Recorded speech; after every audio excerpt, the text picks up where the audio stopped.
খাতার কাগজ আর 10 টাকার চকলেট দেহাইরা কোন আইসক্রিম অনেক অনেক মজাদার কোন রকম মেশিন ছাড়া খাতার কভার পেজ জালমুড়ি ঠুঙ্গা লুসুন বানায়া অনেক সহজেই যে কেউ এই আইসক্রিম বানায় তারপর ছোট বড় ব্যক্তি অনেক অনেক বেশি পছন্দ করবো ইনশাআল্লাহ। ফ্ল্যাশব্যাক। আসসালামু আলাইকুম প্রিয় ভাই বোনেরা, আশা করি আল্লাহ রহমতে ব্যক্তি বালা আছেন, আমরাও বালা আছি আলহামদুলিল্লাহ। আজগা মাত্র 10 টাকার চকলেট আর খাতার কাগজ দেহাইরা কোন আইসক্রিমের রেসিপি শেয়ার হরাম। অনেক অনেক সহজ রেসিপি। আজগার রেসিপি সম্পূর্ণ দেখলে মল লইব যে বাইত বানায় দেখি। প্রথমে একটা স্টিলের বাটির মধ্যে চকলেট ব্যাঙ্গা লইতেছি। আমি এখনো 3টা চকলেট ব্যাঙ্গা লইছি। 1 চামচ কোকো পাউডার, একটুখানি সয়াবিন তেল দেহাইরা তথা পানির উর্ফে স্টিলের বাটিটা বয়া হাইরা যখন চকলেটটা গইলা আইব চামচ ধরা লাড়া দেন। তেল দেউনের কারণে কিন্তু ইরুম স্মুথ হইছে। আমি তো 10 টাকার চকলেটটা ব্যবহার করছি, তবে আমরা চাইলে দামি ব্র্যান্ডেরটাও ব্যবহার করতেন। ওখানে জাস্ট খালি নামায় থুয়ে দিছি। ওখানে লয়ে লইছি 1.5 কাপ ভিভো হুইপ ক্রিম। আমরা যে কোনো ব্র্যান্ডেরটাই লয়ে লইতেন, কোনো সমস্যা হই নাই গা। বাইর দুহানের আইসক্রিমের ফিল ফাইবার সাইন হুইপ ক্রিমটা ব্যবহার করেন যে ডাইল গুটনি দেখাইরা ওখানে 10 মিনিটের লসুন গুড়াম। 10 মিনিটের লসুন গুড়লে ওই দেখবেন যে হুইপ ক্রিমটা অক করে ঘন হয়ে গেছে, পারফেক্ট বা কোনো রকম বিটার মেশিন সারা হই। ওখানে এটার মধ্যে দিয়ে দেন একটুখানি গুঁড়া দুধ আর কনডেন্স মিল্ক। তবে হাতের কাছে যদি কনডেন্স মিল্কটা না থাকে চিনি দেহাইরাও বানাইতে পারেন। তবে যদি চিনি দেহাইরা বানান, চিনিটা ফাটার মধ্যে বাইটটা বা ব্লেন্ডারের মধ্যে পাউডার লসুন ফাহি হয়ে পরে ওই হুইপ ক্রিমগুলোকে দেহাইরা ডাইল গুটনি ধরে গুঁড়া দিবেন। ওখানে একটা খাতার কাগজ লইছি। অবশ্য আমি খাতার কাগজের উপরের যে বাড়ি অংশটা আছে সেইটা ওই লইছি।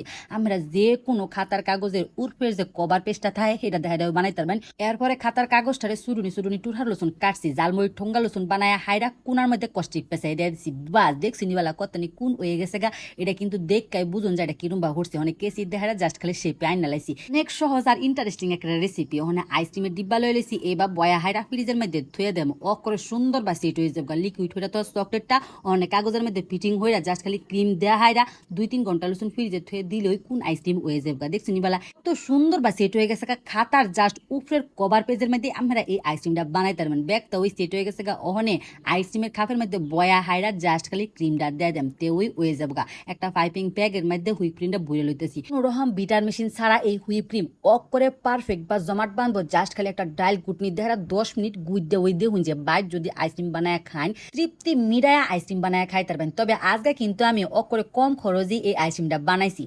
হুইপ ক্রিমটা আমার লাগছে মাত্র 1.5 কাপ, তবুও অনেকখানি বেশি হয়েছে। 1 কাপ ওইলে ওই যথেষ্ট আসেন, সমস্যা নাই। ডিপ ফ্রিজে রাইকা দিলে যে কোনো কেক ডেকোরেশনে কামে লাগবো। বাড়ির মধ্যে যে চকলেটটা বেশি হয়েছে সেটার মধ্যে বাজা কয়েকটা বাদাম দেহাইরা অক করে বালা হইরা মিশাইয়া হাইরা ওখানে জাস্ট খালি আইসক্রিমের উপরে সেট হইরা দেয়া দেম।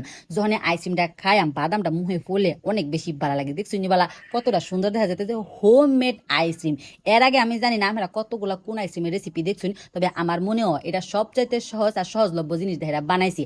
আমরা চাইলে কষিপটা কাইটাও বার হতে পারেন। আমি সুন্দর বার টান দিছি, পরে ওই বার হয়ে পড়ছে। দেখছি নিবালা কতটা সুন্দর হয়েছে। যখন আইসক্রিমটা কাগজের ভিত্তিতে বার হচ্ছে